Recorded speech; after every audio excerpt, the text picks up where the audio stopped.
ನಮಸ್ಕಾರ, ಇದು ನಮ್ಮ ಸ್ವರ್ಣ ನ್ಯೂಸ್. ಮೊದಲಿಗೆ ಹೆಡ್ಲೈನ್ಸ್.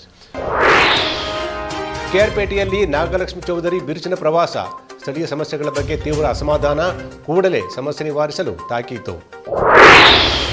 ಹಳೆ ಬೂದನೂರು ಗ್ರಾಮದಲ್ಲಿ ಶಾಸಕರ ಜನತಾ ದರ್ಶನ ಕಾರ್ಯಕ್ರಮಕ್ಕೆ ಹೋರಾಟದ ಬಿಸಿ. ಸರ್ಕಾರದ ಯೋಜನೆ ಜನರ ಬಾಗಿಲಿಗೆ ತಲುಪಿಸುವ ಭರವಸೆ. ಬೀದಿ ದೀಪ ಅಳವಡಿಸುವ ವೇಳೆ ವಿದ್ಯುತ್ ಅವಘಡ, ಮೃತ ವ್ಯಕ್ತಿ ಕುಟುಂಬಕ್ಕೆ ಪರಿಹಾರ ನೀಡಲು ಒತ್ತಾಯ. ತಳವಾಯಿ ಕೋಡಿಹಳ್ಳಿಯಲ್ಲಿ ಶವ ಇಟ್ಟುಕೊಂಡು ಪ್ರತಿಭಟನೆ. ಮದ್ದೂರಿನಲ್ಲಿ ಭೂ ದಾಖಲಾತಿಗಳ ಡಿಜಿಟಲೀಕರಣ ಉದ್ಘಾಟನೆ. ಮದ್ದೂರು ಶಾಸಕ ಕೆಎಂ ಉದಯರವರಿಂದ ಚಾಲನೆ. ಕೇಂದ್ರ ಸಚಿವ ಎಚ್.ಡಿ. ಕುಮಾರಸ್ವಾಮಿ ವಿರುದ್ಧ ವಾಗ್ದಾಳಿ. ಪ್ರಬಂಧ ಸ್ಪರ್ಧೆ ವಿಜೇತರಿಗೆ ಪ್ರತಿಭಾ ಪುರಸ್ಕಾರ. ಎಸ್ಪಿ ಮಲ್ಲಿಕಾರ್ಜುನ ಬಲದಂಡೆ ಅವರಿಗೆ ಅಭಿನಂದನೆ. ಕನ್ನಡ ನಾಡು ನುಡಿ ಉಳಿವಿಗೆ ಗಣ್ಯರ ಕಳಕಳಿ. ಕೆಆರ್ಎಸ್ ಅಣೆಕಟ್ಟೆಯಲ್ಲಿ ಅಮ್ಯೂಸ್ಮೆಂಟ್ ಪಾರ್ಕ್ ಸ್ಥಾಪನೆ ಹಿನ್ನೆಲೆ 24 ಎಕರೆ ಭೂಮಿ ಭೂಸ್ವಾಧೀನ ಸಂಬಂಧ ಚರ್ಚೆ. ರೈತರೊಂದಿಗೆ ಜಿಲ್ಲಾಧಿಕಾರಿ ಕುಮಾರ್ ಸಭೆ. ಕರ್ನಾಟಕ ರಾಜ್ಯ ಮಹಿಳಾ ಆಯೋಗದ ಅಧ್ಯಕ್ಷರಾದ ನಾಗಲಕ್ಷ್ಮಿ ಚೌಧರಿ ಅವರು ಕೇರ್ಪೇಟೆ ಪಟ್ಟಣ ವ್ಯಾಪ್ತಿಯಲ್ಲಿ ಮಿಂಚಿನ ಸಂಚಾರ ನಡೆಸಿ ಸ್ಥಳೀಯ ಸಮಸ್ಯೆಗಳ ಬಗ್ಗೆ ತಮ್ಮ ಅಸಮಾಧಾನವನ್ನು ಹೊರಹಾಕಿದರು. ವಿಶೇಷವಾಗಿ ಪಟ್ಟಣದಲ್ಲಿರತಕ್ಕಂತಹ ಕೆಎಸ್ಆರ್ಟಿಸಿ ಬಸ್ ನಿಲ್ದಾಣಕ್ಕೆ ಭೇಟಿ ನೀಡಿದ ನಾಗಲಕ್ಷ್ಮಿ ಚೌಧರಿ ಅವರು ಅಲ್ಲಿನ ಸಮಸ್ಯೆಗಳ ಬಗ್ಗೆ ತಮ್ಮ ಅಸಮಾಧಾನವನ್ನು ಹೊರಹಾಕಿದರು. ಅಲ್ಲಿ ಟಾಯ್ಲೆಟ್ ಸೇರಿದಂತೆ ಸಾಕಷ್ಟು ಕಡೆ ಅವ್ಯವಸ್ಥೆ ಇರೋದನ್ನು ಗಮನಿಸಿ ಅಲ್ಲಿದ್ದಂಥ ಇಲಾಖೆ ಅಧಿಕಾರಿಗಳಿಗೆ ಇದನ್ನು ಕೂಡಲೇ ಸಮಸ್ಯೆ ಇತ್ಯರ್ಥಪಡಿಸಬೇಕು ಅಂತೇಳಿ ಅವರು ಸೂಚನೆಯನ್ನು ನೀಡಿದರು. ಕರ್ನಾಟಕ ರಾಜ್ಯ ಮಹಿಳಾ ಆಯೋಗದ ಅಧ್ಯಕ್ಷರಾದ ನಾಗಲಕ್ಷ್ಮಿ ಚೌಧರಿ ಅವರು ಕೇರ್ಪೇಟೆ ತಾಲೂಕಿನಲ್ಲಿ ಮಿಂಚಿನ ಸಂಚಾರ ಮಾಡಿದರು.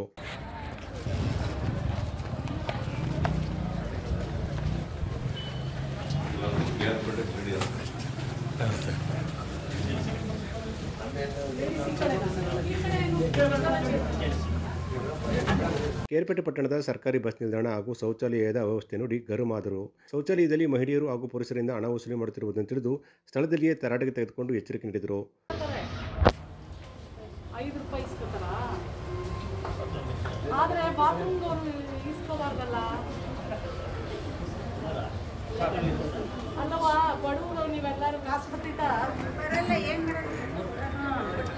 ಕೊಡ್ಲೇಬೇಕಿಲ್ಲ ಬಿಡಲ್ಲ ಅಂತಾರ. ಆಕ್ಚುಲಿ ನೀವು ಯೂರಿನಲ್ಸ್ಗೆಲ್ಲ ಕಾಸು ಇಸ್ಕೋಬಾರ್ದು. ಯಾಕೆ ಕಾಸು ಇಸ್ಕೊತೀರಾ? ಬೋರ್ಡ್ ಯಾವ್ದು ಬೇಕ್ರಿ? ಬೋರ್ಡ್ ಯಾರು ಆಮೇಲೆ ಒಂದು ದುಡ್ಡು ಕೊಡೋರು ದುಡ್ಡಾಕಿಲ್ಲ. ಪೇಟಿಎಂ ಹಾಕ್ತಾರೆ.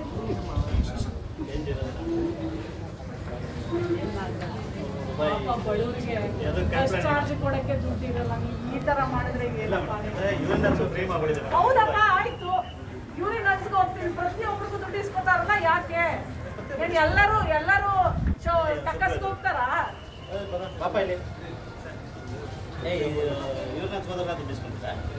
ಹೇಳ್ಬಿಟ್ಟು ಹೋಗ್ತಾರ. ಹೆಣ್ಮಕ್ಳಿಗೆ ಇಸ್ಕೊಡಬೇಡಿ, ಆಯ್ತಾ?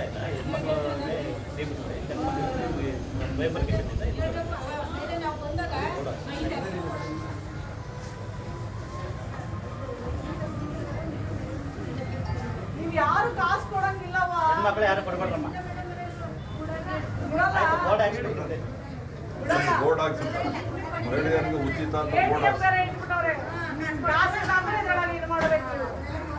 ತಾಯಿ, ಸರ್ಕಾರ ಇವ್ರಿಗೆಲ್ಲ ದುಡ್ಡು ಸಂಬಳ ಕೊಟ್ಟು ಹೇಳ್ತೈತೆ. ಟೆಂಡರ್ಗೂ ಲಕ್ಷಾಂತರ ರೂಪಾಯಿ ಟೆಂಡರ್ ಸರ್ಕಾರ ದುಡ್ಡು ಕೊಡುತ್ತೆ. ನೀವು ಯಾರು ಶೌಚಾಲಯಕ್ಕೆ ಹೋಗ್ಬೇಕಾದ್ರೆ ದುಡ್ಡು ಕೊಟ್ಟು ಹೋಗಾಡುದು. ಆಯ್ತು, ಬಾತ್ರೂಮ್ ಏನು ಕ್ಲೀನ್ ಇದೆಯವ? ಸರಿ ಇಲ್ಲ. ಶೌಚಾಲಯದಲ್ಲಿ ಕೆಲಸ ಮಾಡುವ ಮಹಿಳೆಯರು, ಪುರುಷರು ಕಡ್ಡಾಯವಾಗಿ ಮಾಸ್ಕ್ ಮತ್ತು ನಿಲ್ದಾಣದಲ್ಲಿ ಕಸ ಗುಡಿಸುವಾಗ ಮುಖಕ್ಕೆ ಮಾಸ್ಕ್, ಯೂನಿಫಾರ್ಮ್ ಹಾಕಬೇಕಂತ ಅವರು ಕೆಲಸ ಮಾಡುವವರಿಗೆ ಸಲಹೆ ನೀಡಿದರು.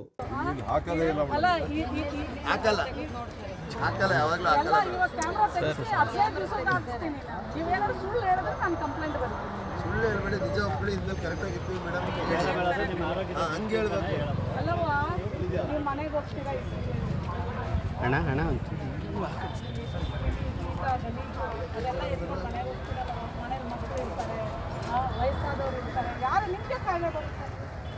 ಹೊಸ ಲೇಟೆಕ್ಸ್ ಬ್ಲೌಸು ವಾಸನೆ ಇಲ್ಲಿವರೆಗೂ ಬರುತ್ತೆ. ಹೊಸ ತೆಗೆದೇ ಇಲ್ಲಲ್ಲ, ನೀವು ಕೈಯಲ್ಲಿ ಯಾಕೆ ಮಾಡ್ತೀರಾ? ಸರ್ಕಾರ ಇದಕ್ಕೆ ಸಾವಿರಾರು ಕೋಟಿ ಖರ್ಚು ಮಾಡಿ ಕೊಡ್ತದವ. ಇಡೀ ಕರ್ನಾಟಕ ಎಲ್ಲ KSRTC, BMTC ಎಲ್ಲ ಜಿಲ್ಲಾದಲ್ಲಿ ಎಲ್ಲರಿಗೂ ಕೊಡ್ತಾರೆ. ಎಷ್ಟು ದುಡ್ಡಲ್ಲ ಇದು? ಸರ್ಕಾರ ದುಡ್ಡಲ್ಲ, ನಿಮ್ಮ ದುಡ್ಡೇ.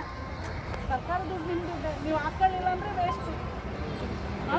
ಮತ್ತೆ ಯಾರೆಲ್ಲ ಏನು ಎಷ್ಟು ಸಲ ತೊಳಿತಿ ಬಾತ್ರೂಮು ಹಾಂ दिनಕ್ಕೆ ಎಷ್ಟು ಸಲ ತೊಳಿತೀರಿ? एक डेज का कितना टाइम क्लीन करते हैं? 3-4 बार वो भी मालूम नहीं 3 बार या 4 बार 4-5 बार कर देते हैं 4-5 क्या नाम है तुम्हारा? ನೀನುವ ಎಷ್ಟು ಸಲ ಬಾತ್ರೂಮ್ ತೊಳಿತೀರಾ ಒಂದು ದಿನಕ್ಕೆ? ಕಂದಾಯ ಇಲಾಖೆ ತಾಲೂಕು ಆಡಳಿತ ಮತ್ತು ತಾಲೂಕು ಪಂಚಾಯಿತಿ ವತಿಯಿಂದ ಮಂಡ್ಯ ವಿಧಾನಸಭಾ ಕ್ಷೇತ್ರದ ಶಾಸಕ ಪಿ ರವಿಕುಮಾರ್ ಗೌಡ ಗಣಿಗ ಅಧ್ಯಕ್ಷತೆಯಲ್ಲಿ ಜನತಾ ದರ್ಶನ ಕಾರ್ಯಕ್ರಮವು ಮಂಡ್ಯ ತಾಲೂಕಿನ ಹಳಬೋದನೂರು ಗ್ರಾಮದ ಶ್ರೀ ವೆಂಕಟೇಶ್ವರ ವಿದ್ಯಾನಿಕೇತನ ಶಾಲಾ ಆವರಣದಲ್ಲಿ ಯಶಸ್ವಿಯಾಗಿ ನಡೆಯಿತು. ಕಂದಾಯ ಇಲಾಖೆ ತಾಲೂಕು ಆಡಳಿತ ಮತ್ತು ತಾಲೂಕು ಪಂಚಾಯಿತಿ ವತಿಯಿಂದ ಮಂಡ್ಯ ವಿಧಾನಸಭಾ ಕ್ಷೇತ್ರದ ಶಾಸಕ ರವಿಕುಮಾರ್ ಗಣಿಗ ಅವರ ಅಧ್ಯಕ್ಷತೆಯಲ್ಲಿ ಜನತಾ ದರ್ಶನ ಕಾರ್ಯಕ್ರಮ ಮಂಡ್ಯ ತಾಲೂಕಿನ ಹಳಬೋದನೂರು ಗ್ರಾಮದ ಶ್ರೀ ವೆಂಕಟೇಶ್ವರ ವಿದ್ಯಾನಿಕೇತನ ಶಾಲಾ ಆವರಣದಲ್ಲಿ ನಡೆಯಿತು. ಜನತಾ ದರ್ಶನ ಕಾರ್ಯಕ್ರಮದಲ್ಲಿ ಸಾಕಷ್ಟು ಅಹವಾಲುಗಳು ಸರಿಕೆಯಾದವು. ಅಹವಾಲುಗಳಿಗೆ ಶಾಸಕರು ಸ್ಥಳದಲ್ಲೇ ಪರಿಹಾರ ನೀಡಿದರು. ಬಳಿಕ ಶಾಸಕ ರವಿಕುಮಾರ್ ಗೌಡ ಗಣಿಗ ಮಾತನಾಡಿ, ಗ್ರಾಮೀಣ ಜನರ ಸಮಸ್ಯೆ ಬಗೆಹರಿಸಲು ಸರ್ಕಾರ ನಿಮ್ಮ ಮನೆ ಬಾಗಿಲಿಗೆ ಬಂದಿದೆ. ಸರ್ಕಾರ ರಚನೆಯಾದ 1.5 ವರ್ಷದಲ್ಲಿ ಬಸರಾಳು, ಕೆರಗೋಡು ಹೋಬಳಿ ಮಟ್ಟದಲ್ಲಿ ಜನತಾ ದರ್ಶನ ಕಾರ್ಯಕ್ರಮವನ್ನು ಹಮ್ಮಿಕೊಂಡು 90% ಜನರ ಸಮಸ್ಯೆಯನ್ನು ಬಗೆಹರಿಸಿದ್ದೇವೆ ಅಂತ ಹೇಳಿದರು. ಕಾನೂನು ವ್ಯಾಪ್ತಿಯಲ್ಲಿರುವ ಸಮಸ್ಯೆಗಳನ್ನು ಬಗೆಹರಿಸಲು ಕಾಲಾವಕಾಶ ಬೇಕಾಗಿರುವುದರಿಂದ ಆ ಸಮಸ್ಯೆಗಳು ಕೂಡ ನಿಧಾನವಾಗಿ ಬಗೆಹರಿಯುತ್ತವೆ ಅಂತ ಅವರು ಹೇಳಿದರು. ರಾಜ್ಯ ಸರ್ಕಾರದ 5 ಯೋಜನೆಗಳಾದ ಗೃಹಲಕ್ಷ್ಮಿ, ಶಕ್ತಿ, ಗೃಹಜ್ಯೋತಿ, ಅನ್ನಭಾಗ್ಯ, ಯುವನಿಧಿ ಯೋಜನೆ ಸಿಗದಿದ್ದರೆ ಅಂಥವರ ಸಮಸ್ಯೆಯನ್ನು ಬಗೆಹರಿಸಲಾಗುವುದು. ಜನತಾ ದರ್ಶನ ಕಾರ್ಯಕ್ರಮದಲ್ಲಿ ಮೈಸೂರಿನ ಆಸ್ಪತ್ರೆ ಸಿಬ್ಬಂದಿಗಳಿದ್ದು ಕಣ್ಣಿನ ಪರೀಕ್ಷೆ ಸೇರಿದಂತೆ ವಿವಿಧ ಆರೋಗ್ಯ ಸಮಸ್ಯೆಗಳಿಗೆ ಜನರಿಗೆ ಚಿಕಿತ್ಸೆ ಕೊಡಿಸಲಾಗುವುದು ಅಂತ ಹೇಳಿದರು. ಸರ್ಕಾರ ಬಂದು 1.5 ವರ್ಷ ಆದಮೇಲೆ ಇದು 3ನೇ ಜನತಾ ದರ್ಶನ. ಮೊದಲೆಲ್ಲ ಹೋಬಳಿ ಮಟ್ಟದಲ್ಲಿ ಬಸರಾಳು ಮತ್ತು ಕೆರಗೋಡಿನಲ್ಲಿ ಮಾಡಿದ್ವಿ. ಅಲ್ಲಿ 5-5 ಸಾವಿರ ಜನ ಬಂದಿದ್ರು. ಕಾಲಮಿತಿ ಒಳಗಡೆ 1 ತಿಂಗಳೊಳಗಡೆ ಎಷ್ಟು ಅರ್ಜಿ ಬರ್ತವೋ ಅದನ್ನ ಸಂಬಂಧಪಟ್ಟ ಇಲಾಖೆಯ ಅಧಿಕಾರಿಗಳು ಬಗೆಹರಿಸಿ ಅವರ 90% ಸಮಸ್ಯೆಗಳನ್ನ ಬಗೆಹರಿಸಿದೀವಿ. ಏನು ಕಾನೂನು ತೊಡಕು, ಕೋರ್ಟ್ ವ್ಯಾಜ್ಯಗಳಿರುವಂಥದ್ದು ಸ್ವಲ್ಪ ಟೈಮ್ ಹಿಡಿಯುತ್ತೆ. ಇವತ್ತು ಇದನ್ನ ಗ್ರಾಮ ಪಂಚಾಯತಿ ಮಟ್ಟಕ್ಕೆ ತಂದಿದ್ದೇವೆ. ಮೊದಲು ಹೋಬಳಿ ಮಟ್ಟದಲ್ಲಿತ್ತು, ಈಗ ಗ್ರಾಮ ಪಂಚಾಯತಿ ಮಟ್ಟದಲ್ಲಿ ತಂದಿದ್ದೇವೆ. ನಗರ ಪ್ರದೇಶದಲ್ಲಿ ವಾರ್ಡ್ಗಳಿಗೆ ನಾವೇ ಮನೆ ಮನೆಗೆ ಅಧಿಕಾರಿಗಳ ಜೊತೆ ಹೋಗಿ ಅವರ ಸಮಸ್ಯೆನ ಮನೆ ಬಾಗಿಲಲ್ಲೇ ಬಗೆಹರಿಸುವಂತ ಒಂದು ಒಳ್ಳೆ ಕಾರ್ಯಕ್ರಮಕ್ಕೆ ಇವಾಗ ಆಲ್ರೆಡಿ 14 ವಾರ್ಡ್ಗಳನ್ನ ಮುಗಿಸಿದ್ವಿ. ಬೂದ್ನೂರು ಗ್ರಾಮ ಪಂಚಾಯತಿ ವ್ಯಾಪ್ತಿಯಲ್ಲಿ ಇವತ್ತು ಈ ಸ್ವತ್ತು ಆಂದೋಲನ ನಿಮ್ಮೆಲ್ಲರಿಗೂ ಏನು ಬಹಳ ದಿನಗಳಿಂದ ಈ ಸ್ವತ್ತು ಸಿಕ್ಕಿಲ್ಲ, ಅದನ್ನ ಇವರಿಗೆ ಸೂಚನೆಯನ್ನ ಕೊಟ್ಟಿದ್ದೀವಿ. ಮುಂದಿನ 15 ದಿನದ ಒಳಗಡೆ ಯಾರ್ಯಾರಿಗೆ ಈ ಸ್ವತ್ತನ್ನ ಕೊಡಬೇಕು ಎಲ್ಲವನ್ನು ಕಾಲಮಿತಿ ಒಳಗಡೆ ಕೊಟ್ಟು ಯಾರು ಈ ಸ್ವತ್ತಿಗೆ ನಿಮ್ಮ ಕಚೇರಿಗೆ ಅಲಿಬಾರದು ಅದನ್ನ ಮಾಡಿ ಅಂತ ಹೇಳಿದ್ವಿ. ಹಾಗೆ ಇವತ್ತು ಜನತಾ ದರ್ಶನದಲ್ಲಿ ಬಂದಂತ ಅರ್ಜಿಗಳನ್ನ ಎಷ್ಟು ಸಾಧ್ಯವೋ ಅಷ್ಟನ್ನ ಇಲ್ಲೇ ಬಗೆಹರಿಸ್ತೀವಿ.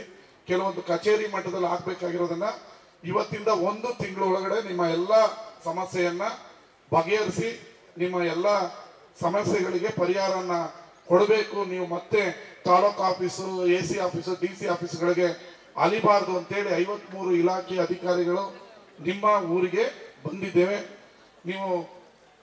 ನಾವು ನಿಮ್ಮ ಜೊತೆ ಎಲ್ಲರನ್ನೂ ನಿಮ್ಮ ಸಮಸ್ಯೆಗಳನ್ನ ಕೇಳ್ತೀವಿ. ಒಬ್ಬೊಬ್ಬರೇ ಬಂದು ಇಲ್ಲೆಲ್ಲ ಅಧಿಕಾರಿಗಳಿರ್ತಾರೆ, ನಿಮ್ಮ ಸಮಸ್ಯೆಗಳನ್ನ ಹೇಳ್ಬೋದು. ಇದೇ ಸಂದರ್ಭದಲ್ಲಿ ಗರ್ಭಿಣಿಯರಿಗೆ ಸೀಮಂತ ಕಾರ್ಯಕ್ರಮವನ್ನು ಹಮ್ಮಿಕೊಳ್ಳಲಾಗಿತ್ತು. ಕಾರ್ಯಕ್ರಮದಲ್ಲಿ ಉಪವಿಭಾಗಾಧಿಕಾರಿ ಶಿವಮೂರ್ತಿ, ಅಪರ ಪೊಲೀಸ್ ವರಿಷ್ಠಾಧಿಕಾರಿ ತಿಮ್ಮಯ್ಯ, ತಹಶೀಲ್ದಾರ್ ಶಿವಕುಮಾರ್ ಬೀರಾದಾರ್, ಮುನ್ಮೂಲ್ ನಿರ್ದೇಶಕ ಶಿವಕುಮಾರ್, ಜಿಲ್ಲಾ ಪಂಚಾಯಿತಿ ಮಾಜಿ ಸದಸ್ಯರಾದ BC ಶಿವಾನಂದ, HN ಯೋಗೇಶ್, ಬೂದನೂರು ಗ್ರಾಮ ಪಂಚಾಯಿತಿ ಅಧ್ಯಕ್ಷೆ ಮಾನಸ ಸೇರಿದಂತೆ ಇತರರಿದ್ದರು. ಒಂದು ಕಡೆ ಜನತಾ ದರ್ಶನ ಕಾರ್ಯಕ್ರಮ ಯಶಸ್ವಿಯಾಗಿ ನಡೆದರೆ ಮತ್ತೊಂದು ಕಡೆ ಮಂಡ್ಯ ತಾಲೂಕಿನ ಬೂದನೂರು ಗ್ರಾಮ ಪಂಚಾಯಿತಿ ಅಧ್ಯಕ್ಷರು ಸರ್ಕಾರಿ ಆಸ್ತಿಯನ್ನು ಕಬಳಿಸಿದ್ದಾರೆ ಎಂದು ಆರೋಪಿಸಿ ಶಾಸಕರ ಜನತಾ ದರ್ಶನ ಸಂದರ್ಭದಲ್ಲಿ ಕಪ್ಪು ಬಟ್ಟೆ ಧರಿಸಿ ಪ್ರತಿಭಟನೆ ನಡೆಸಿದ ಪ್ರಸಂಗ ಕೂಡ ವರದಿಯಾಗಿದೆ. ಮಂಡ್ಯ ತಾಲೂಕಿನ ಬೂದನೂರು ಗ್ರಾಮ ಪಂಚಾಯಿತಿ ಅಧ್ಯಕ್ಷರು ಸರ್ಕಾರಿ ಆಸ್ತಿ ಕಬಳಿಸಿದ್ದಾರೆ ಎಂದು ಆರೋಪಿಸಿ ಶಾಸಕರ ಜನತಾ ದರ್ಶನದ ವೇಳೆ ಹೋರಾಟಗಾರರು ಕಪ್ಪು ಬಟ್ಟಿ ಧರಿಸಿ ಪ್ರತಿಭಟನೆ ನಡೆಸಿದರು. ಬೂದನೂರು ಗ್ರಾಮದ ಸರ್ವೆ ನಂಬರ್ 95/4ರಲ್ಲಿ ಬೋರೆಕಟ್ಟೆ ಜಾಗ ರೇಷ್ಮೆ ಇಲಾಖೆಗೆ ಮಂಜೂರಾಗಿ RTC ನಮೂದಾಗಿಲ್ಲ. ಈ ಜಾಗವನ್ನು ಕಂದಾಯ ಇಲಾಖೆ ಅನುಮತಿ ಇಲ್ಲದೆ ಬೋರಮ್ಮ ಎಂಬುವರಿಗೆ ಅಕ್ರಮ ಖಾತೆ ಸಂಖ್ಯೆ 110/107 ಮಾಡಲಾಗಿದೆ. ಹಾಲಿ ಅಧ್ಯಕ್ಷೆಯಾಗಿರುವ ಮಾನಸ ಎಂಬುವರು ತಮ್ಮ ಆಡಳಿತದ ಅವಧಿಯಲ್ಲಿ ಈ ಸ್ವತ್ತು ಮಾಡಿ ಸರ್ಕಾರಿ ಕಟ್ಟೆ ಎಂದಿರುವ ಜಾಗವನ್ನು ಕಬಳಿಸಿ ಮಾರಾಟ ಮಾಡುವ ಹುನ್ನಾರ ನಡೆಸಿದ್ದಾರೆ ಎಂದು ದೂರಿದರು. ಸದರಿ ಅಧ್ಯಕ್ಷೆ ನಿವೇಶನ ರಹಿತ ಎಂದು ನಿವೇಶನ ಮಾಡಿದ್ದಾರೆ. ಅಲ್ಲದೆ ಅಕ್ರಮವಾಗಿ ಬೋರಮ್ಮ ಅವರು ಪೌತಿಯಾಗಿರುವ ಕಾರಣ ಮುಂದಿಟ್ಟುಕೊಂಡು ಸರ್ಕಾರಿ ಭೂಮಿಯಲ್ಲಿರುವ ಮನೆ ಕಬಳಿಸಲು ಸಂಚು ರೂಪಿಸಿ ಅಕ್ರಮವಾಗಿ ವಾಸ ಮಾಡುತ್ತಿದ್ದಾರೆ. ಈ ಸಂಬಂಧ ಜಿಲ್ಲಾ ಪಂಚಾಯತ್ ದೂರು ನಿವಾರಣಾ ಪ್ರಾಧಿಕಾರಕ್ಕೆ ದೂರು ಸಲ್ಲಿಸಿ ವಿಚಾರಣೆ ನಡೆದು ನಿರ್ದೇಶನ ನೀಡಿದರೂ ಅಕ್ರಮ ಈ ಸ್ವತ್ತು ರದ್ದುಪಡಿಸಿ ವಾಸದಿಂದ ತೆರವುಗೊಳಿಸಲು ಕ್ರಮ ವಹಿಸಿದೆ. ಗ್ರಾಮ ಪಂಚಾಯಿತಿ ಆಡಳಿತ ಮಂಡಳಿ ನಿರ್ಲಕ್ಷ್ಯ ವಹಿಸಿದೆ. ವಾರದೊಳಗೆ ಕ್ರಮ ವಹಿಸದಿದ್ದರೆ ಮುಂದಿನ ದಿನಗಳಲ್ಲಿ ಉಗ್ರ ಹೋರಾಟ ನಡೆಸುವುದಾಗಿ ಅವರು ಎಚ್ಚರಿಕೆ ನೀಡಿದ್ದಾರೆ. ಗ್ರಾಮ ಪಂಚಾಯತಿ ಆಡಳಿತ ಮಂಡಳಿ ಸದಸ್ಯರಿಗೆ ಹೇಳಿ ಧಿಕ್ಕಾರ. ಅಯ್ಯಯ್ಯೋ ಅಯ್ಯಯ್ಯೋ ಬೇಕೇ ಬೇಕು ಬೇಕೇ ಬೇಕು. ಭ್ರಷ್ಟ ಗ್ರಾಮ ಪಂಚಾಯತಿ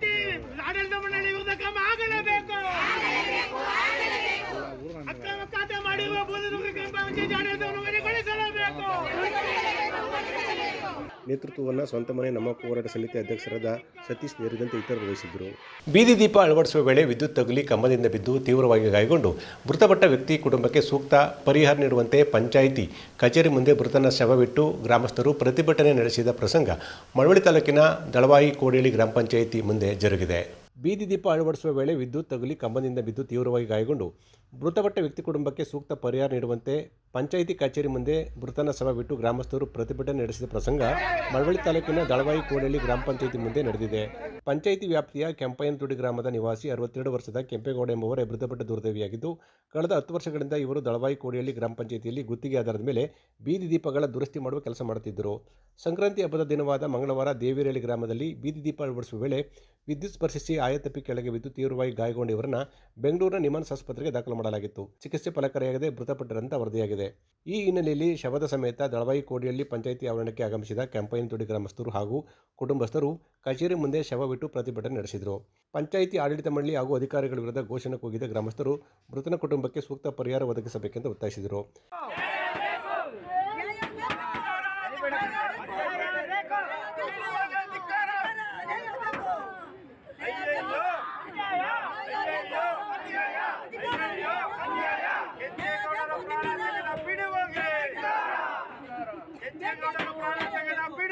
ಇದರಿಂದ ಪಂಚಾಯಿತಿ ಕಚೇರಿ ಆವರಣದಲ್ಲಿ ಕೆಲ ಹೊತ್ತು ಉದ್ರಿಕ್ತ ವಾತಾವರಣ ನಿರ್ಮಾಣವಾಗಿತ್ತು.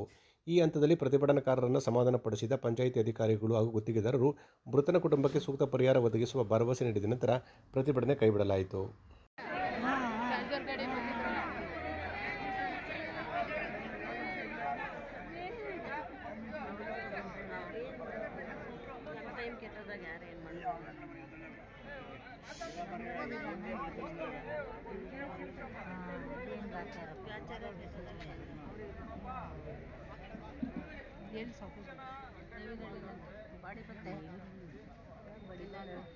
ಮಂಡ್ಯ ಜಿಲ್ಲೆಯ ಕೆಆರ್ಎಸ್ ಅಣೆಕಟ್ಟೆಯಲ್ಲಿ ಬೃಂದಾವನ ಉದ್ಯಾನವನ ಅಮ್ಯೂಸ್ಮೆಂಟ್ ಪಾರ್ಕ್ ಆಗಿ ಉನ್ನತೀಕರಿಸುವ ಪಾರ್ಕಿಂಗ್ ಜಾಗದ ಉದ್ದೇಶಕ್ಕಾಗಿ 24 ಎಕರೆ ಭೂಮಿಯನ್ನು ಭೂಸ್ವಾಧೀನ ಪಡಿಸುವ ಸಂಬಂಧ ಜಿಲ್ಲಾಧಿಕಾರಿ ಡಾಕ್ಟರ್ ಕುಮಾರ್ ಅವರು ಕೆಆರ್ಎಸ್ ಕಚೇರಿ ಸಭಾಂಗಣದಲ್ಲಿ ರೈತರೊಂದಿಗೆ ಮಹತ್ವದ ಸಭೆ ನಡೆಸಿದ್ದಾರೆ. ಮಂಡ್ಯ ಜಿಲ್ಲೆಯ ಕೆಆರ್ಎಸ್ ಅಣೆಕಟ್ಟೆಯಲ್ಲಿ ಬೃಂದಾವನ ಉದ್ಯಾನವನ ಅಮ್ಯೂಸ್ಮೆಂಟ್ ಪಾರ್ಕ್ ಆಗಿ ಉನ್ನತೀಕರಿಸುವ ಸಂಬಂಧ ಜಿಲ್ಲಾಧಿಕಾರಿಗಳ ನೇತೃತ್ವದಲ್ಲಿ ಸಭೆ ನಡೆದಿದೆ. ಅಮ್ಯೂಸ್ಮೆಂಟ್ ಪಾರ್ಕ್ ಉನ್ನತೀಕರಿಸುವ ಪಾರ್ಕಿಂಗ್ ಜಾಗದ ಉದ್ದೇಶಕ್ಕಾಗಿ 24 ಎಕರೆ ಭೂಮಿಯನ್ನು ಭೂಸ್ವಾಧೀನಪಡಿಸಲು ಜಿಲ್ಲಾಧಿಕಾರಿ ಡಾಕ್ಟರ್ ಕುಮಾರ್ ಅವರು ಕೆಆರ್ಎಸ್ ಕಚೇರಿ ಸಭಾಂಗಣದಲ್ಲಿ ರೈತರೊಂದಿಗೆ ಮಹತ್ವದ ಸಭೆ ನಡೆಸಿದ್ದಾರೆ. ಸಭೆಯಲ್ಲಿ ಉಪ ವಿಭಾಗಾಧಿಕಾರಿ ಶ್ರೀನಿವಾಸ್ ಸೇರಿದಂತೆ ವಿವಿಧ ಇಲಾಖೆ ಅಧಿಕಾರಿಗಳು ಪಾಲ್ಗೊಂಡಿದ್ದರು.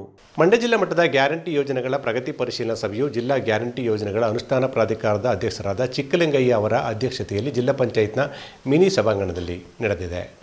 ಮಂಡ್ಯ ಜಿಲ್ಲಾ ಮಟ್ಟದ ಗ್ಯಾರಂಟಿ ಯೋಜನೆಗಳ ಪ್ರಗತಿ ಪರಿಶೀಲನಾ ಸಭೆ ಮಂಡ್ಯ ಜಿಲ್ಲಾ ಗ್ಯಾರಂಟಿ ಯೋಜನೆಗಳ ಅನುಷ್ಠಾನ ಅಧ್ಯಕ್ಷರಾದ ಚಿಕ್ಕಲಿಂಗಯ್ಯ ಅವರ ಅಧ್ಯಕ್ಷತೆಯಲ್ಲಿ ಜಿಲ್ಲಾ ಪಂಚಾಯಿತಿ ಮಿನಿ ಸಭಾಂಗಣದಲ್ಲಿ ನಡೆಯಿತು. ಗೃಹಲಕ್ಷ್ಮಿ, ಗೃಹಜ್ಯೋತಿ, ಅನ್ನಭಾಗ್ಯ, ಶಕ್ತಿ ಹಾಗೂ ಯುವನಿಧಿ ಯೋಜನೆಗಳ ಪ್ರಗತಿಯನ್ನು ತಾಲೂಕುವಾರು ಪರಿಶೀಲಿಸಿದ ಅವರು ಐಟಿ ಹಾಗೂ ಜಿಎಸ್ಟಿ ಪಾವತಿಗೆ ಸಂಬಂಧಿಸಿದಂತೆ ಗೃಹಲಕ್ಷ್ಮಿ ಯೋಜನೆಯಡಿ ಕೆಲವು ಫಲಾನುಭವಿಗಳಿಗೆ ಹಣ ಪಾವತಿಯಲ್ಲಿ ತೊಂದರೆಯಾಗಿದ್ದಲ್ಲಿ ರಾಜ್ಯ ಮಟ್ಟಕ್ಕೆ ವಿವರ ಕಳುಹಿಸುವ ವ್ಯವಸ್ಥೆಯಾಗಬೇಕು ಅಂತ ಹೇಳಿದರು. ಸಭೆಯಲ್ಲಿ ಗ್ಯಾರಂಟಿ ಯೋಜನೆ ಉಪಾಧ್ಯಕ್ಷರಾದ ರಾಜೇಂದ್ರ, ಪ್ರಶಾಂತ್ ಬಾಬು, ಧನುಷ್ ಸೇರಿದಂತೆ ಇತರ ಅಧಿಕಾರಿಗಳು ಪಾಲ್ಗೊಂಡಿದ್ದರು. ಕಸ್ತೂರಿ ಶ್ರೀಗನ್ನಡ ವೇದಿಕೆ ರಾಜ್ಯ ಘಟಕ, ಭಾರತೀಯ ದಂತ ವೈದ್ಯಕೀಯ ಸಂಘ ಮಂಡ್ಯ ಇವರ ಆಶ್ರಯದಲ್ಲಿ ಉಚಿತ ದಂತ ಚಿಕಿತ್ಸಾ ತಪಾಸಣಾ ಶಿಬಿರವು ಮಂಡ್ಯದ ಗುತ್ತಲಿನ ಸರ್ಕಾರಿ ಹಿರಿಯ ಪ್ರಾಥಮಿಕ ಪಾಠಶಾಲೆ ಆವರಣದಲ್ಲಿ ನಡೆಯಿತು. ಸರ್ಕಾರಿ ಹಿರಿಯ ಪ್ರಾಥಮಿಕ ಪಾಠಶಾಲೆ ಗುತ್ತಲಿನಲ್ಲಿ ನಡೆದ ಕಾರ್ಯಕ್ರಮವನ್ನು ನೆಹರು ಯುವ ಕೇಂದ್ರದ ನಿವೃತ್ತ ಲೆಕ್ಕಾಧಿಕಾರಿ ಎಚ್.ಎಂ. ಬಸವರಾಜರವರು ಜ್ಯೋತಿ ಬೆಳಗಿಸುವ ಮೂಲಕ ಉದ್ಘಾಟಿಸಿದರು. ನಂತರ ಮಾತನಾಡಿದ ಅವರು ಉಚಿತ ದಂತ ಚಿಕಿತ್ಸಾ ತಪಾಸಣಾ ಶಿಬಿರ ಯಶಸ್ವಿಗೆ ನಡೆಯಲಿ ಅಂತ ಶುಭ ಹಾರೈಸಿದರು. ನೇಚರ್ ಕಾಲ್ಸ್ ಅಂತ ಕರಿತೀವಿ ಇಂಗ್ಲಿಷಲ್ಲಿ. ನಮ್ಮ ದಿನನಿತ್ಯದ ಕರ್ಮಗಳನ್ನು ಏನಿದೆಯೋ ಅವನ್ನ ಆಯಾ ಸಮಯಕ್ಕೆ ಸರಿಯಾಗಿ ಅವನ್ನ ನಾವು ಹೊರದೂಡಬೇಕು. ಆದ್ದರಿಂದ ನಾವು ಮುಖ, ಕಾಲು, ಕೈ ಹೇಗೆ ನಾವು ಶುಚಿಗೊಳಿಸ್ಕೋಬೇಕು, ಅಲ್ಲನ್ನು ನಾವು ಹೀಗೆ ಉಜ್ಜಬಾರ್ದು, ಹೀಗೆ ಉಜ್ಜಬೇಕು. ಗೊತ್ತಾಯ್ತಾ? ಹೇಗೆ ಉಜ್ಬೇಕು ಹೇಳಿ? ಹೀಗೆ ಉಜ್ಬೇಕು. ಹೀಗೆ ಉಜ್ಜಿದ್ರೆ ಅದು ಸೌದು ಸಣ್ಣ ಆಗಿ ಮತ್ತೆ ತುಟಿ ಪದರ ಇದೆಯಲ್ಲ, ಆ ಹೊಸಡು ಇದೆಯಲ್ಲ, ಅದೆಲ್ಲ ಸೌದೋಗುತ್ತೆ. ನಮ್ಮ ಮೇಡಮ್ ಅವರು ಹೇಳ್ತಾರೆ, ಅದು ತಜ್ಞರವರು, ನಾವು ಸಾಮಾನ್ಯವಾಗಿ ಹೇಳ್ತೀವಿ ಜನರಲ್ ಆಗಿ. ಸಹನ ದಂತ ಚಿಕಿತ್ಸಾಲಯದ ಡಾಕ್ಟರ್ ನಿಸರ್ಗ ಅರುಣನ್ ಮಾತನಾಡಿ, ಮಕ್ಕಳು ಅಥವಾ ಯುವಕರು ದಂತ ಚಿಕಿತ್ಸೆ ಬಗ್ಗೆ ಎಚ್ಚರಿಕೆ ವಹಿಸಬೇಕು. ಸಮಸ್ಯೆ ಇದ್ದಾಗಲೇ ವೈದ್ಯರಲ್ಲಿ ತೋರಿಸಿ ತಮ್ಮ ಸಮಸ್ಯೆಗಳನ್ನು ನಿವಾರಿಸಿಕೊಳ್ಳಬೇಕು. ಈ ನಿಟ್ಟಿನಲ್ಲಿ ಉಚಿತ ದಂತ ಚಿಕಿತ್ಸಾ ತಪಾಸಣೆ ಆಯೋಜನೆ ಮಾಡಿರುವುದು ಒಳ್ಳೆಯ ಬೆಳವಣಿಗೆ ಅಂತ ಹೇಳಿದರು. ಇದೇ ಸಂದರ್ಭದಲ್ಲಿ ಫಸ್ಟ್ ನಿಮ್ಗೆ ಏನು ಸಮಸ್ಯೆ ಇದೆ ಅದನ್ನು ತೋರಿಸ್ಕೊಳ್ಳಿ, ನಂತರ ಅದಕ್ಕೆ ಅದರದೇ ಆದಂಥ ಪರಿಹಾರ ಇದ್ದೇ ಇರುತ್ತೆ. ಹೆಚ್ಚಿಗೆ ಹೇಳೋಂಥದ್ದಿಲ್ಲ. 2 ಟೈಮ್ ಕ್ಲೀನಾಗಿ ಬ್ರಷ್ ಮಾಡ್ಕೋಬೇಕು. ಸ್ವಚ್ಛತೆ ಬಗ್ಗೆ ನಿಮ್ಮಲ್ಲೇ ನಿಮಗೆ ಕಾಳಜಿ ಇರಬೇಕು. ಅವೆರಡೂ ಬಂದಾಗ ಡಿಸಿಪ್ಲಿನ್ ಅಂತಂತಾರೆ, ಮಕ್ಕಳಿಗೆ ಅವರಲ್ಲೇ ಆದಂಥ ಶಿಸ್ತು ಬದ್ಧತೆ ಅನ್ನೋದು ಬಂದಾಗ ಪ್ರತಿಯೊಂದನ್ನು ಅವರೇ ಅಚ್ಚುಕಟ್ಟಾಗಿ ನಿಭಾಯಿಸ್ತಾರೆ. ನಾವು ಪ್ರತಿಯೊಂದು ಹೇಳಿ ಹೇಳಿ ಹೇಳಿ ಇದು ಮಾಡು ಅದು ಮಾಡು ಅನ್ನೋದು ಏನೂ ಬೇಕಾಗಲ್ಲ. ಹರಿಕಥಾ ಕುಮಾರ್ ದಾಸ್ ಇಂದವಾಡರವರಿಗೆ ವಿವೇಕಶ್ರೀ ಪ್ರಶಸ್ತಿ ನೀಡಿ ಆತ್ಮೀಯವಾಗಿ ಗೌರವಿಸಲಾಯಿತು. ಕಾರ್ಯಕ್ರಮದಲ್ಲಿ ಪುಷ್ಪ, ಓತೇರ ಮಹಾದೇವು, ಕೀಲರ ಮಹಾದೇವು, ವಿಶಾಲಾಕ್ಷಿ, ಶ್ರೀನಿವಾಸ್, ಮಂಜುಳಾ ರಮೇಶ್, ಕುಪ್ಪಸ್ವಾಮಿ, ಶಂಕರಯ್ಯ ಸೇರಿದಂತೆ ಇತರರು ಪಾಲ್ಗೊಂಡಿದ್ದರು. ನಂತರ ಉಚಿತ ದಂತ ಚಿಕಿತ್ಸಾ ತಪಾಸಣಾ ಶಿಬಿರವು ಯಶಸ್ವಿಯಾಗಿ ನಡೆಯಿತು.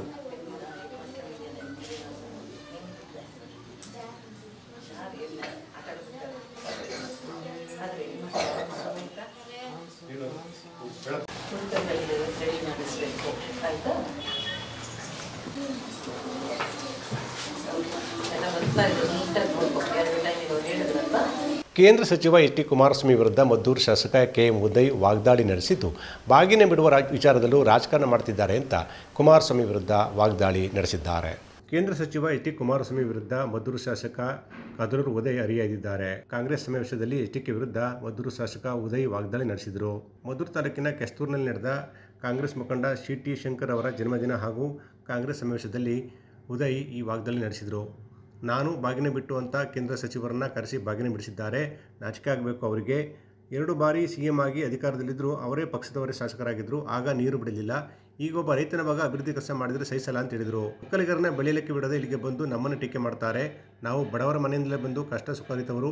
ನಿಮ್ಮ ಸೇವೆ ನಾವು ಸದಾ ಸಿದ್ಧವಾಗಿದ್ದೇವೆ. ನಾವು ಬೇರೆಯವ್ರ ಬಗ್ಗೆ ಟೀಕೆ ಮಾಡಲು ಹೋಗಲ್ಲ. ಕ್ಷೇತ್ರದ ಅಭಿವೃದ್ಧಿ ಕಂಕಣಬದ್ಧವಾಗಿ ಕೆಲಸ ಮಾಡ್ತೇವೆ ಅಂತ ಅವರು ಹೇಳಿದರು. ಬಾಗಿನ ಬಿಟ್ಟು ಅಂತ ಒಟ್ಟವರಿಗೆ ಪಾಪ ಕೇಂದ್ರ ಸಚಿವರು ಬಂದಿದ್ರು ಬಾಗಿನ ಬಿಡಕ್ಕೆ. ನಾಚಿಕೆ ಆಗಲ್ಲ. ಇಷ್ಟು ವರ್ಷ ಅವರೇ ಇಲ್ಲಿ ಅಧಿಕಾರದಲ್ಲಿ ಇದ್ರು, ಶಾಸಕರಾಗಿದ್ರು, ಅವ್ರ ಪಾರ್ಟಿಯಲ್ಲಿ ಅವರೇ 2 ಬಾರಿ ಮುಖ್ಯಮಂತ್ರಿ ಆಗಿದ್ರು. ಆ ಕೆರೆಗೆ ನೀರು ತುಂಬಿಸ್ಲಿಕ್ಕಾಗಿರ್ಲಿಲ್ಲ.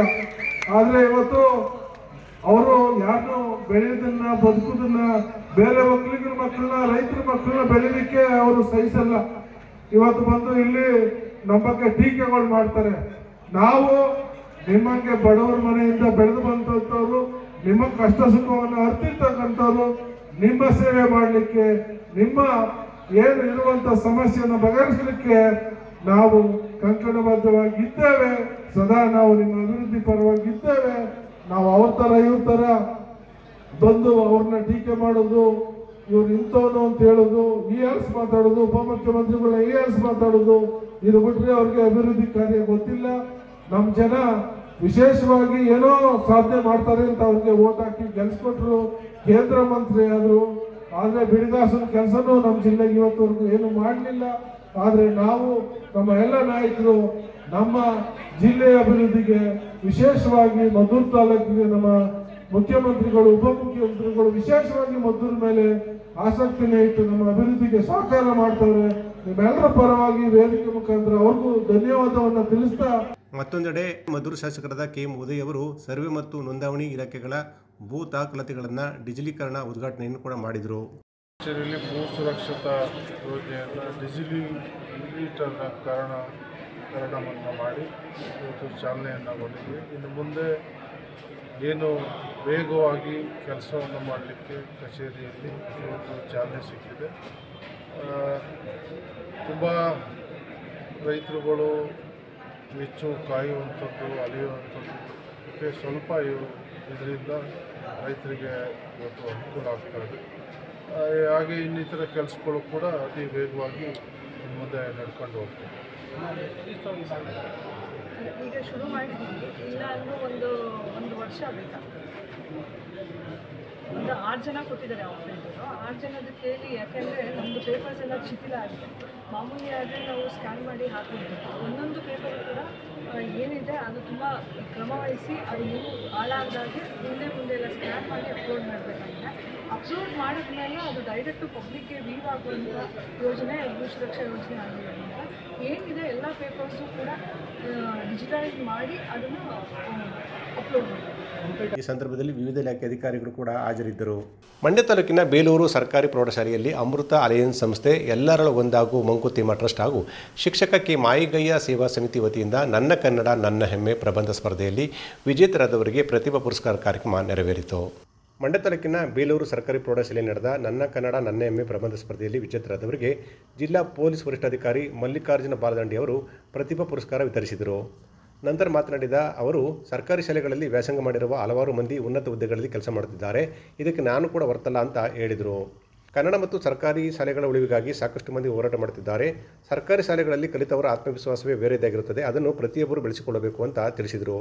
ಇತ್ತೀಚಿನ ದಿನಗಳಲ್ಲಿ ಸರ್ಕಾರಿ ಶಾಲೆಗಳಲ್ಲಿ ಓದುವವರ ಸಂಖ್ಯೆ ಕಡಿಮೆಯಾಗಿದೆ. ಖಾಸಗಿ ಶಾಲೆಗಳ ವ್ಯಾಮೋಹದಿಂದಾಗಿ ಎಲ್ಲರೂ ಐಷಾರಾಮಿ ಶಾಲೆಗಳಲ್ಲೇ ಕಲಿಯಲು ಆಸಕ್ತಿ ವಹಿಸುತ್ತಿದ್ದಾರೆ. ಇದು ಒಳ್ಳೆಯ ಬೆಳವಣಿಗೆ ಅಲ್ಲ ಅಂತ ಹೇಳಿದರು. ಉಳಿವಿಗಾಗಿ ಸಾಕಷ್ಟು ಜನ ತಮ್ಮ ಹೋರಾಟವನ್ನು ಮಾಡ್ಕೊಂಡು ಬಂದಿದ್ದಾರೆ.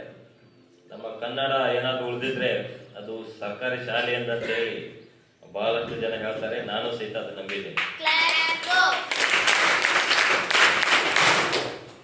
ಸರ್ಕಾರಿ ಶಾಲೆಗಳಲ್ಲಿ ಕಲಿತವರು ಅವರ ಒಂದು ಆತ್ಮವಿಶ್ವಾಸವೇ ಬೇರೆ ಇರ್ತದೆ.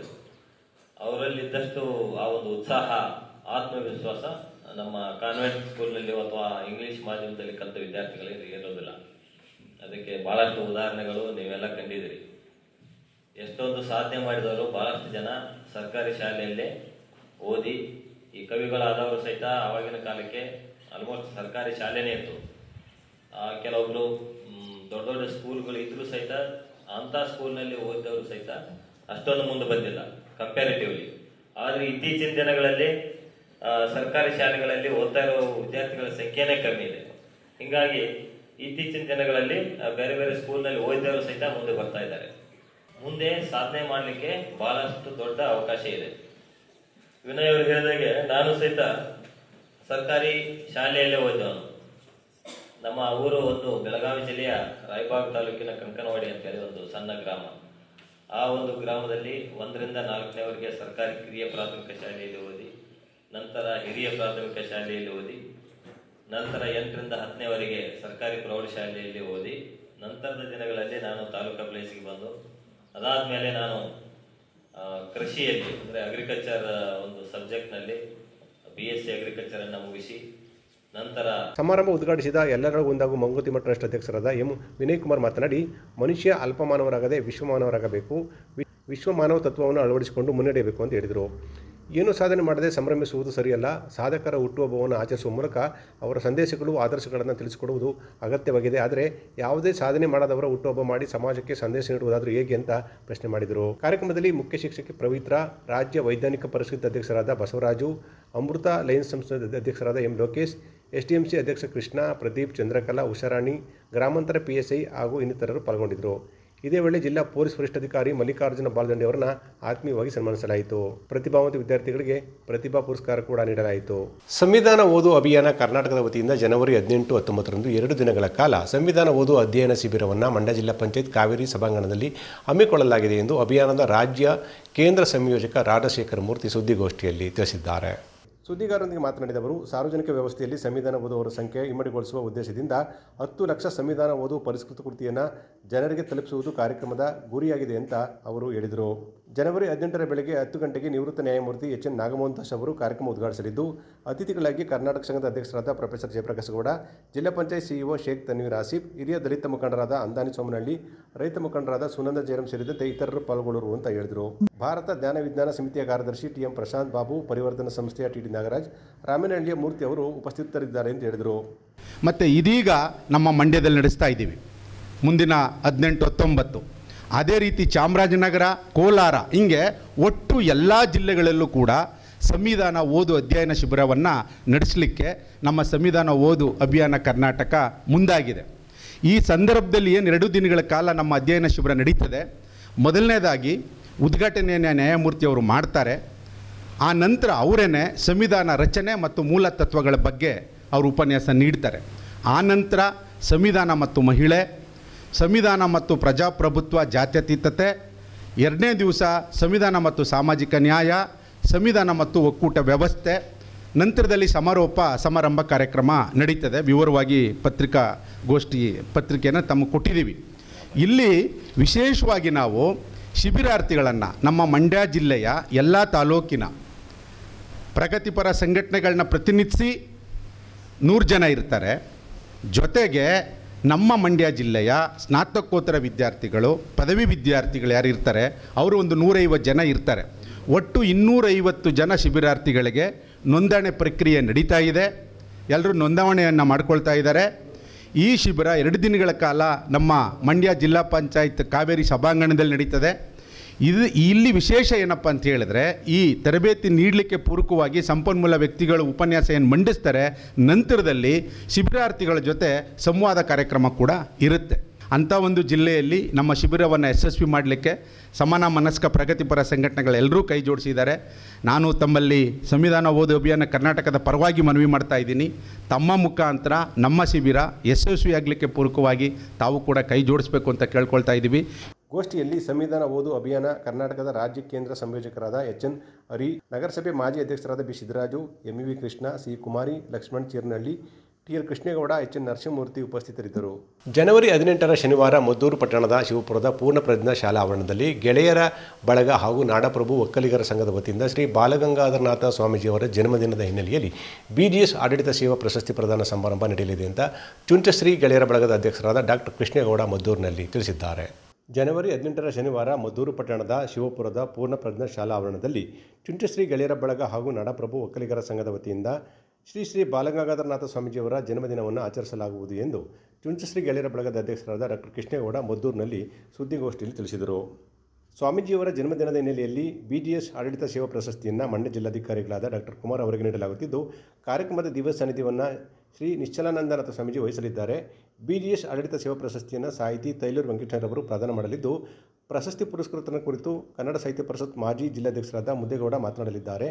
ಚುಂಚಶ್ರೀ ಗೆಳೆಯರ ಬಳಗದ ಅಧ್ಯಕ್ಷ ಕೃಷ್ಣೇಗೌಡರ ಅಧ್ಯಕ್ಷತೆ ವಹಿಸಲಿದ್ದಾರೆ ಅಂತ ಅವರು ವಿವರಣೆ ನೀಡಿದರು. 18ನೇ ತಾರೀಕು ನಡೆಯುವ ನಮ್ಮ ಬಾಲಗಂಗಾಧರನಾಥ ಮಹಾಸ್ವಾಮೀಜಿಯವರ 12ನೇ ವರ್ಷದ ಪುಣ್ಯಸ್ಮರಣೆ ಮತ್ತು ಅವರ ಹೆಸರಿನಲ್ಲಿ ಕೊಡಮಾಡಲ್ಪಡುತ್ತಿರುವ BGS ಆಡಳಿತ ಶ್ರೀ ಸೇವಾರತ್ನ ಪ್ರಶಸ್ತಿ ಪ್ರದಾನ ಸಮಾರಂಭವನ್ನು ನಮ್ಮ ಪೂರ್ಣಪ್ರಜ್ಞಾ ವಿದ್ಯಾಸಂಸ್ಥೆಯಲ್ಲಿ ನಾವುಗಳು ಹಮ್ಮಿಕೊಂಡಿದ್ದೇವೆ. ಪರಮ ಪೂಜ್ಯ ಮಹಾಗುರುಗಳ ಸ್ಮರಣೆಯನ್ನು ಮಾಡ್ತಕ್ಕಂಥದ್ದು ಮತ್ತು ಅವರು ಹಾಕ್ಕೊಟ್ಟಿರ್ತಕ್ಕಂತಹ ಉಪದೇಶಗಳನ್ನು ದಾರಿಗಳನ್ನು ಪಾಲಿಸಿಕೊಂಡು ಹೋಗ್ತಕ್ಕಂತಹ ಒಂದು ಕೈಕರ್ಯದಲ್ಲಿ ನಮ್ಮ ಚುಂಚಶ್ರೀ ಗೆಳೆಯರ ಬಳಗ ಮತ್ತು ನಾಡಪ್ರಭು ಕೆಂಪೇಗೌಡರ ಒಕ್ಕಲಿಗರ ಸಂಘ ಮತ್ತು ಪೂರ್ಣಪ್ರಜ್ಞಾ ವಿದ್ಯಾಸಂಸ್ಥೆ ಈ 3 ಸಂಸ್ಥೆಗಳ ಸಂಯುಕ್ತ ಆಶ್ರಯದಲ್ಲಿ ನಾವು ಈ ಒಂದು ಮಹತ್ ಕಾರ್ಯದಲ್ಲಿ ತೊಡಗಿಸಿಕೊಂಡಿದ್ದೇವೆ. ಈ ಒಂದು ಮಹತ್ ಕಾರ್ಯವನ್ನು ನಾವು ಈ ತಿಂಗಳ 18ನೇ ತಾರೀಕು ನಡೆಸಲು ತೀರ್ಮಾನವನ್ನು ಮಾಡಿದ್ದೇವೆ.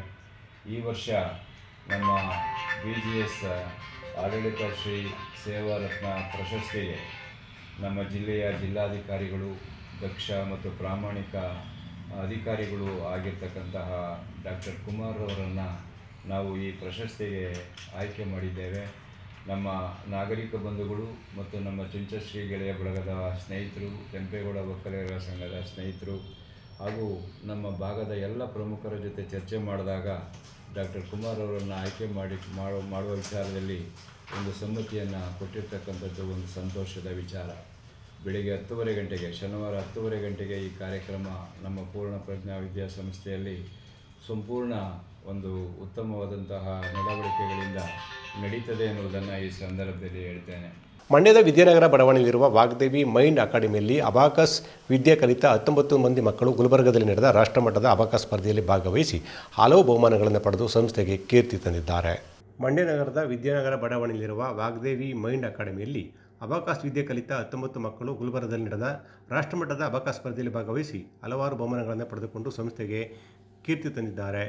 ಸೂಪರ್ ಚಾಂಪಿಯನ್ಸ್ ವಿಭಾಗದಲ್ಲಿ Kushan Surya, Duklin N Shetty, Gagan N Shetty, champions ವಿಭಾಗದಲ್ಲಿ ಶ್ರೀನಿಧಿ, ಕರುಣ್ ಸಿದ್ಧಾರ್ಥ್, ಹರ್ಷಿಕಾ ಆರಾಧ್ಯ, ಪುನೀತ್ ಗೌಡ, ಪ್ರಥಮ ಬಹುಮಾನ ತನಿಷ್ಕಾ, ದ್ವಿತೀಯ ಬಹುಮಾನ ಇಶಾ ಪ್ರಭಾಕರ್, ಶಾರವ್ ಜೈನ್, ಚಿನ್ಮಯಿ ಹಾಗೂ ಬಾಲಾಜಿ ಕುಶಲ್, ಮೂರನೇ ಬಹುಮಾನವನ್ನು ಮೋಹಿತ್, ಕುಶಲ್ ಈಶ್ವರ್, ಚಿರನ್ವಿ, ಉತ್ತಮ್, ಮನತ್ ಶ್ರೀ ಹಾಗೂ ತನಿಷಾ ಪ್ರಭಾಕರ್ ಪಡೆದುಕೊಂಡಿದ್ದಾರೆ.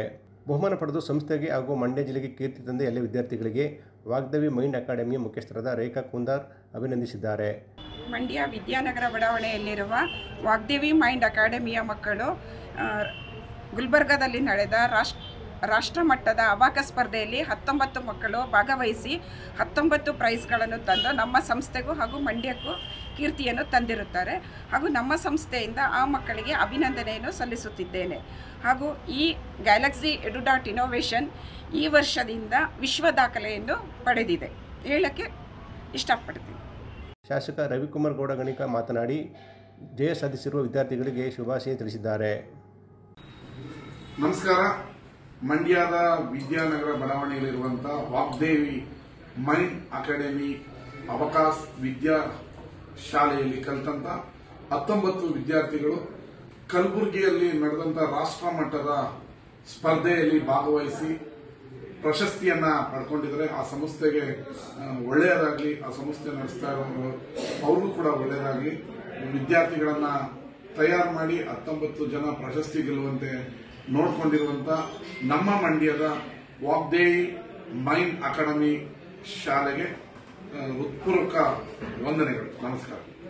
ಮಂಡ್ಯದ ಶ್ರೀ ಪಾಂಡುರಂಗ ಸ್ವಾಮಿ ದೇವಾಲಯದಲ್ಲಿ ಹೊಸಪೇಟೆಯ ಸಂತರಾದ ಪುಂಡಲಿಕರಾವ್ ಜ್ಞಾನಮೂಟರವರ ನೇತೃತ್ವದಲ್ಲಿ ಗ್ರಂಥದ ಪ್ರವಚನ ಸಪ್ತಾಹ ಕಾರ್ಯಕ್ರಮ ನಡೆದಿದೆ. ಮಂಡ್ಯದ ಪಾಂಡುರಂಗ ಸ್ವಾಮಿ ದೇವಾಲಯದಲ್ಲಿ ಹೊಸಪೇಟೆಯ ಸಂತರಾದ ಪುಂಡಲಿಕರಾವ್ ಜ್ಞಾನಮೂಟೆ ಗುರುಗಳ ನೇತೃತ್ವದಲ್ಲಿ ಗ್ರಂಥದ ಪ್ರವಚನ ಸಪ್ತಾಹ ಕಾರ್ಯಕ್ರಮ ಯಶಸ್ವಿಯಾಗಿ ನಡೆಯಿತು. 3ನೇ ದಿನದ ಕಾರ್ಯಕ್ರಮದಲ್ಲಿ ಪುಂಡಲಿಕರಾವ್ ಜ್ಞಾನಕೋಟೆ ಗುರುಗಳು ಪಾಲ್ಗೊಂಡಿದ್ದರು. ಸತ್ಸಂಗದಲ್ಲಿ ಭಾಗವಹಿಸಿದ ಸದ್ಭಕ್ತರಿಗೆ ಭಗವಂತ ಸಕಲ ಸನ್ಮಂಗಗಳನ್ನು ನೀಡಲಿ ಅಂತ ಅವರು ಹಾರೈಸಿದರು. ಚರಿತ್ರೆ ಕೇಳಿರಲ್ಲ, ಇದು ನಿಜವಾದ ಪೂರ್ಣಿಮಾ. ಸತ್ ಹೇಳ್ತಾರೆ, ದಸರಾ ದಿವಾಳಿ ತೋಚೆ ಅಮಾಸನ ಅವಂಗರ ನನ್ನ ಕೈಲಿ ಹಾಕಿ ನೆನಗಿಲ್ಲ. ಏನು ಹೇಳಿ ನನಗೆ ದೋಷ ಬರ್ತದೆ, ನಿಮಗೆ ಹೇಗಿಲ್ಲ. ದಸರಾ ದಿವಾಳಿ ತೋಚೆ ಅಮಾಸನ ಸಖೆ ಹರಿಜನ ಬೇಕಿದ್ದ. ನಿಜವಾದ ದಸರಾ ದಿವಾಳಿ ಅಂತ ಸಂತ ಚರಿತ್ರೆಯಲ್ಲಿ ಅಂತ ದಸರಾ ದಿವಾಳಿ.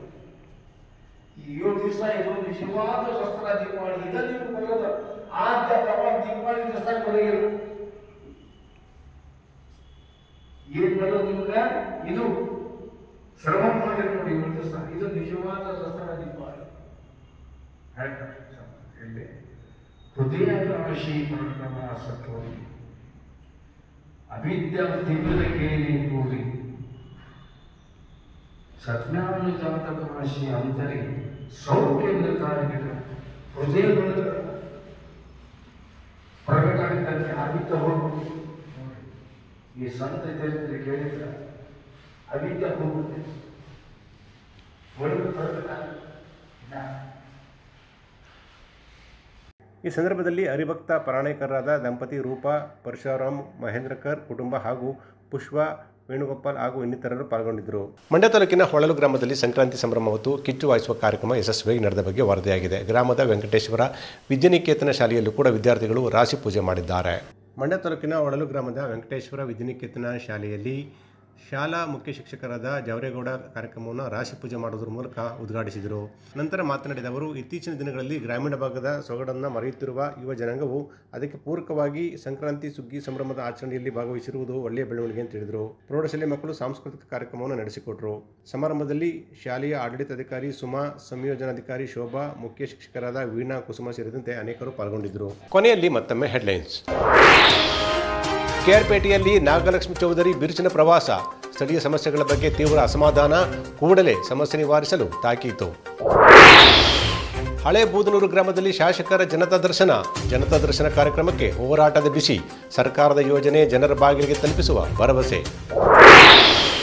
ಬೀದಿ ದೀಪ ಅಳವಡಿಸುವ ವೇಳೆ ವಿದ್ಯುತ್ ಅವಘಡ.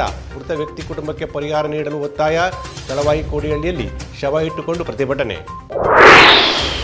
ಮದ್ದೂರಿನಲ್ಲಿ ಭೂ ದಾಖಲಾತಿಗಳ ಡಿಜಿಟಲೀಕರಣ ಉದ್ಘಾಟನೆ. ಮದ್ದೂರು ಶಾಸಕ ಕೆ.ಎಂ. ಉದಯರವರಿಂದ ಚಾಲನೆ. ಕೇಂದ್ರ ಸಚಿವ ಎಚ್.ಡಿ. ಕುಮಾರಸ್ವಾಮಿ ವಿರುದ್ಧ ವಾಗ್ದಾಳಿ. ಪ್ರಬಂಧ ಸ್ಪರ್ಧೆ ವಿಜೇತರಿಗೆ ಪ್ರತಿಭಾ ಪುರಸ್ಕಾರ. ಎಸ್ಪಿ ಮಲ್ಲಿಕಾರ್ಜುನ ಬಲದಂಡೆ ಅವರಿಗೆ ಅಭಿನಂದನೆ. ಕನ್ನಡ ನಾಡು ನುಡಿ ಉಳಿವಿಗೆ ಗಣ್ಯರ ಕಳಕಳಿ. ಕೆಆರ್ಎಸ್ ಅಣೆಕಟ್ಟೆಯಲ್ಲಿ ಅಮ್ಯೂಸ್ಮೆಂಟ್ ಪಾರ್ಕ್ ಸ್ಥಾಪನೆ ಹಿನ್ನೆಲೆ 24 ಎಕರೆ ಭೂಮಿ ಭೂಸ್ವಾಧೀನ ಸಂಬಂಧ ಚರ್ಚೆ. ರೈತರೊಂದಿಗೆ ಜಿಲ್ಲಾಧಿಕಾರಿ ಕುಮಾರ್ ಸಭೆ. ಇದಿಷ್ಟು ಇವತ್ತಿನ ಪ್ರಮುಖ ಸುದ್ದಿಗಳು. ಇದು ನಮ್ಮ ಸೋನಾ ಟಿವಿ ಬಾಂಧವ್ಯಗಳ ಬೆಸುಗೆ. ನಮಸ್ಕಾರ.